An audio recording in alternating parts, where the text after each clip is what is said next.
Miyazaki அப்படிங்கக்கூடிய ஒரு premium red feel mango. இது வந்து இப்போ சமீபத்தில் சோசியல் மீடியால நிறைய ஒரு வரவேற்பு பெற்றுட்டு இருக்கு. சரிங்க. இதனுடைய குணாதிசயம் ஜப்பான்லேருந்து வந்தது. இதனுடைய பிரீமியம் வெரைட்டி. இது வந்து விவசாயிகளுக்கு மத்தியில் அறிமுகப்படுத்தப்படும் போதே இதனுடைய குணாதிசயம்னு பார்த்தீங்கன்னா சீக்கிரமாக உங்களுக்கு மகசூலுக்கு வந்துடும். மற்ற ரகங்கள் போல 7 வருஷம் 8 வருஷம் காத்துட்டு இருக்க வேண்டிய அவசியம் இல்லை. சரி. 2வது வருஷத்துலேயே பூ பிடித்து 3வது வருஷத்துலேயே நன்கு காய் பிடிக்கக்கூடிய ஒரு ரகம்.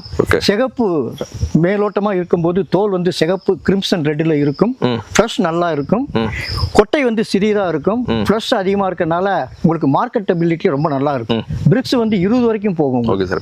கன்று வந்து நல்ல மகசூல் நல்லா கொடுக்கும். குட்டை ரகம். அதிக தடவை கவாத்து பண்ண வேண்டிய அவசியம் இல்லை. குட்டை ரகம். மாங்கன்று வந்து எப்பவுமே பார்த்தீங்கன்னா உங்களுக்கு ஒரு கவர்ச்சிகரமாக இருக்கணும். இந்த ரகத்தை பொறுத்தளவில் மாங்கன்று பார்க்கும்போது கவர்ச்சிகரமாக அழகாக இருக்கும். ப்ரீமியம் ரகமாக இருக்கனால தோல்லாம் சிகப்பு கலரில் இருக்கும். பார்த்தாலே உங்களுக்கு ப்ரீமியம் ரகம் கண்டுபிடிச்சிடலாம். இனிப்புச்சது கூட உள்ளது. சுமார் 20 வரைக்கும் போகும் பிரிக்ஸ்.